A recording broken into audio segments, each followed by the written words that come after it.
Maestro Sir Anton, guro't vlogger na Pilipino, tagahatid ng balita sa bayan ay totoo. Mga benepisyo ng guro, kanyang tinatalakay. Sa video natin ngayon mga maestro ay pag-usapan, alamin naman natin itong list of SDO with released medical allowance for fiscal year 2026. Ayan, so good news ka po mga maestro.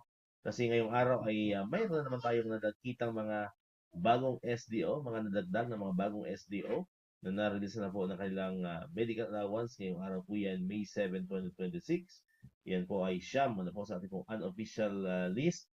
Meron po tayong siyam na nadagdag na mga SDO. Ayan, so unahin po natin itong SDO La Union. Ayan, so congratulations po sa mga kamaestro natin dyan sa SDO La Union. Pag may nanonood sa atin na subscriber from SDO La Union, pakicomment po sa atin pong comment section. Legit po itong information pong nakuha po natin.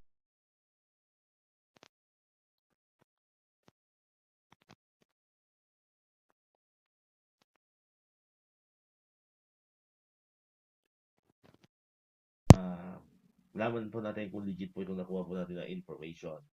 Next naman ay ang SDO Dagupan City. Ayan, congratulations po sa mga kamaestro natin dyan sa SDO Dagupan City.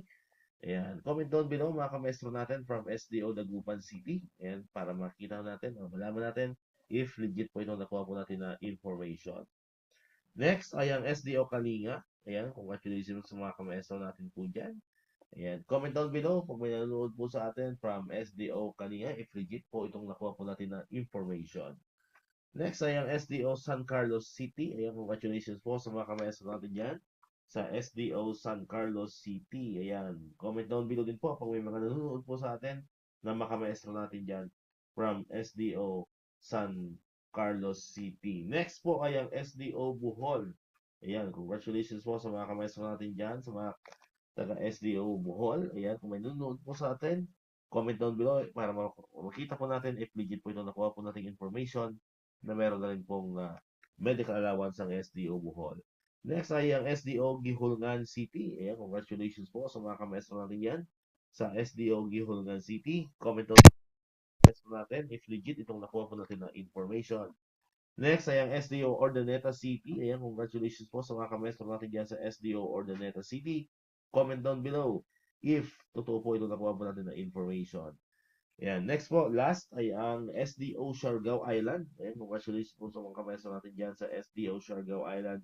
Ayan, kung may nanonood po sa atin na kamaestro dyan, comment down below if legit po ito nakuha po natin na information. Ayan, so super po. Meron po tayo dyan siyam na mga bagong SDO na na-release na po ng kanilang medical allowance for fiscal year 2026. Ayan, so medyo padami na po mga kamaestro. So meron po hanggang bukas sa mga wala pa rin ngayong natatanggap na hindi pa nakikredit sa kanilang mga ATM. Meron pa po tayo hanggang bukas Friday na mag-aantay. Ayan, para po dito sa ating medical allowance. Siyempre, kung meron pa rin tayo nakalimutan na SDO, comment down below para sa next upload po natin. May isama na po natin yan.